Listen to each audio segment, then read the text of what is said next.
aspirant can afford to be promising. You must navigate your empire through troubled waters.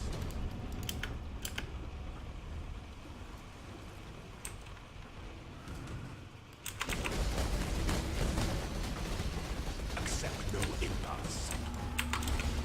The trap of tyranny is inescapable. Welcome to the Ultimate Lab Farmer. So first things first, there's just so much to say. I have a fever, I'm extremely tired, and I can't remember everything in order. A bit delusional, so I will be script reading. So this is a Cleave Juggernaut Lab Farmer, and I've been using this build for something like 7 leagues in a row, 7, 8, 6, 7, probably 7 leagues in a row. And the reason I call it the Ultimate Lab Farmer is because it's really, really hard to die on this character. So the point of this build is survivability and not speed. We won't clear the lab in 2 minutes, but it doesn't mean that it's slow. So the point is to be able to do any Isaro combinations any day. So we don't want to look at PoE lab, see chart disruptors, and oh no, or essences, oh shit, I guess I'm not doing lab today. So we don't want to see any of that. So my average for a full key run with shrines and chests are about 9 or 10 minutes. Sometimes on a good day it takes me 6 or 7 minutes. On bad layouts, maybe even 15 minutes. We use Cleave for the free fortify, which allows us to use a damage support instead. Blade Flurry might be better damage, but we don't get the free fortify then. Our survivability is endurance charge stacking, armor stacking, life regen stacking, and of course the free fortify.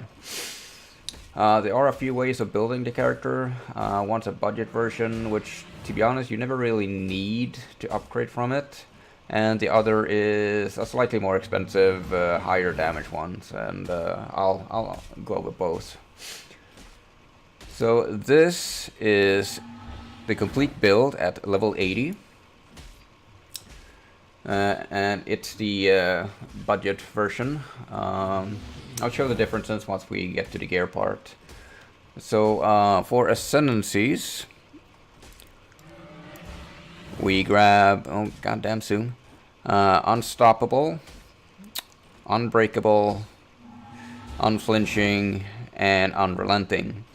So in the past, I usually went for Unyielding over Unrelenting, but well, yeah, obviously for the extra damage for endurance charge and extra AoE, because you know using Cleave, but unless I had a wee bit over 5.2k life, essences would just about almost one-shot me.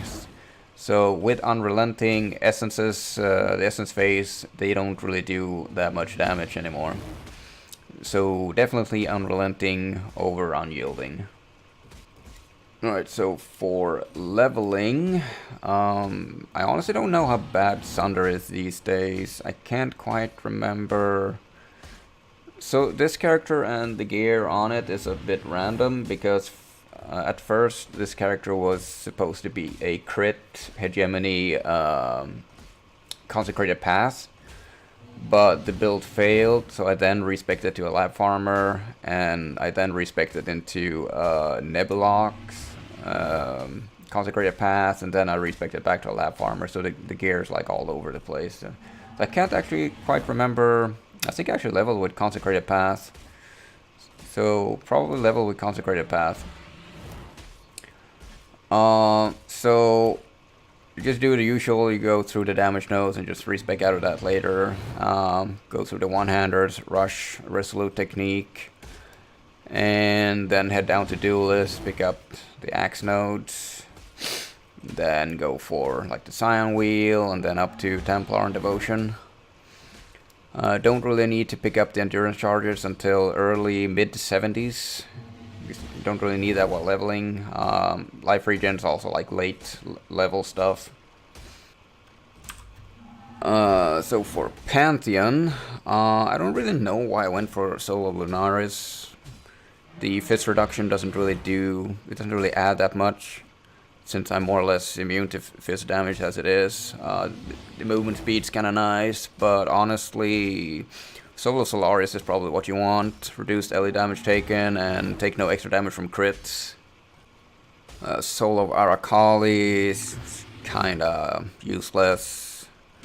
Solo the Brine King is kinda useless as well, because we're stun immune and we're freeze immune and chill immune, so yeah.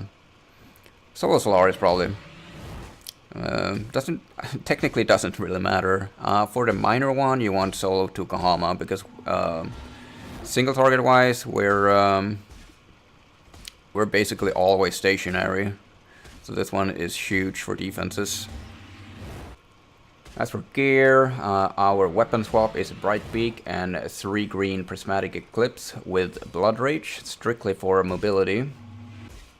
This is how we move around in the lab in between Isaro. As for our main hand, we generally want an axe because it's an axe build, but at the time of my respec to the lab farmer, I already had a Varanastra, so I figured why not. Generally, I try to craft the siege axe, but budget version you have Jack the Axe, which is like what 250 PDPS. It's like more than good enough for lab farming. Soul Taker is basically it's pretty much best in slot. The price of this thing it varies quite harshly every league. Like sometimes they're like 4 or 5x, sometimes they're like half an exalt, sometimes they're only a couple chaos. There are, however, divination cards to get a Soul Taker.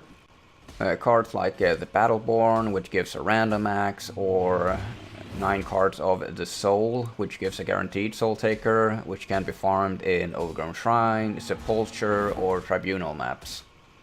What makes Soul Taker best in slot is the fact that we can add Herald of Purity, and we also save 2 to 3 points on Mana Leech. So we don't need the Mana Leech on the tree, we don't need Mana Leech on jewels or gear. It's a real saver, but yeah, we can add a 3rd Herald. For our head slot, we want a Devoto's Devotion for the much needed dexterity and the attack speed for the mobility. We don't need an enchant on a Devoto, but if you want to go out of your way, you can get either Cleave damage or Ancestral War Chief Totem buff. For jewelry like rings, an amulet, life resists, stats, flat fist if you can. We need roughly 111 intelligence and a minimum of like 111 dexterity.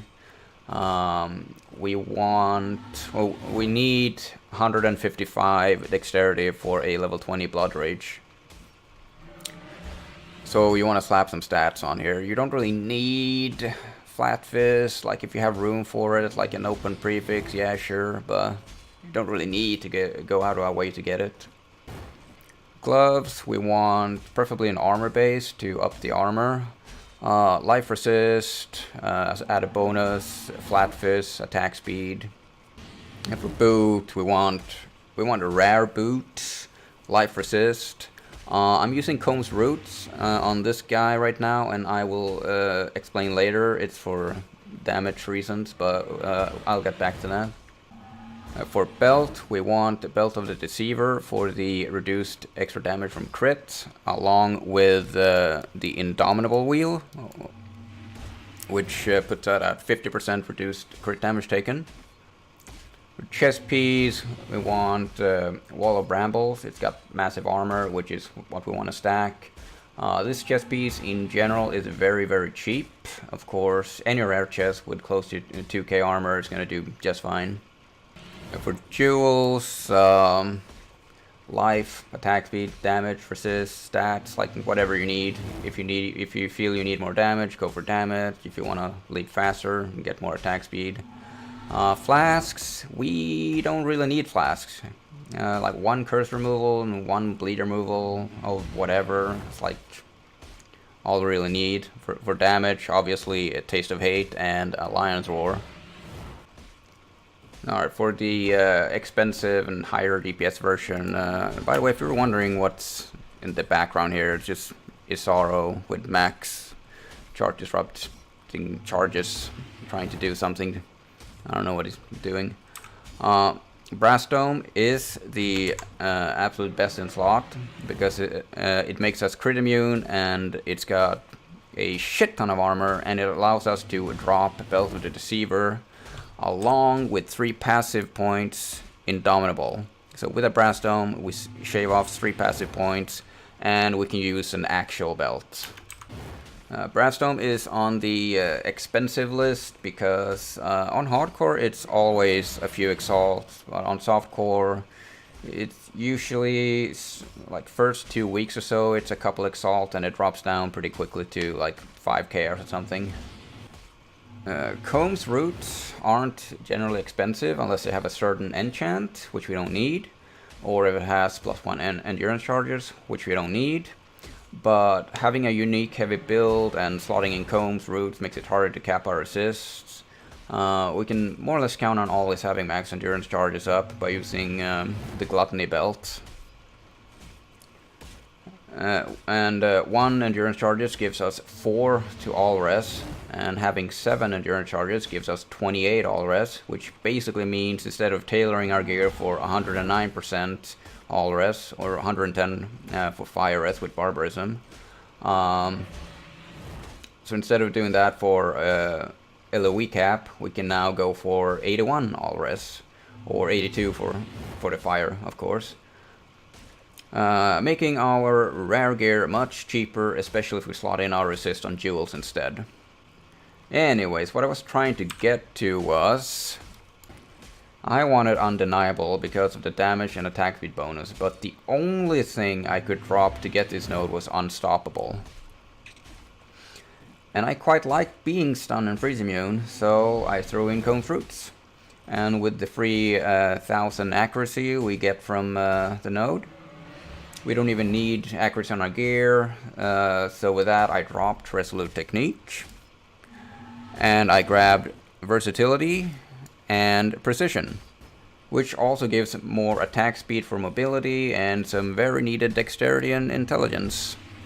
So the main difference here, obviously from the level 83 I just showed you, is Versatility, Precision, drop Indomitable if you have a Brass Dome, Undeniable instead of Unstoppable if you have Comb's Roots. So this guy is 92. So with that I just grabbed as much as extra attack speed I could, more regen. I'll post both trees obviously in the description below. And obviously to not forget gem links. So I got Herald of Ash with Hatred, and I got Herald of Purity. I've got Ancestral War Chief with Chance to Bleed and Calling Strike. My Cleave setup is Cleave, Maim, Melee Phys, Ruthless, Multistrike, and Conk Effect. So for a 5-link, I would get rid of Ruthless. In my gloves, I got faster attacks, leap slam, blood magic, and enduring cry. So I don't really need, like with the soul taker, I don't need the blood magic, but on my weapon swap I do need the blood magic. And enduring cry does not count as a melee attack. So if I need to use enduring cry, I need the blood magic. Alright, so let's kick Isaro's ass, I guess. Pride, gods, what ambition! For some, the machine is too complex to comprehend.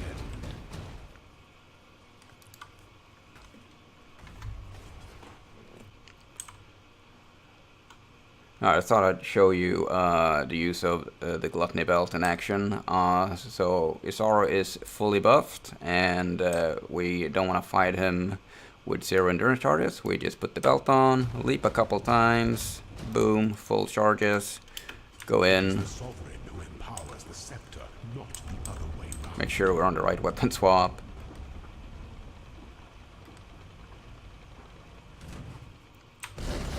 And burst him down.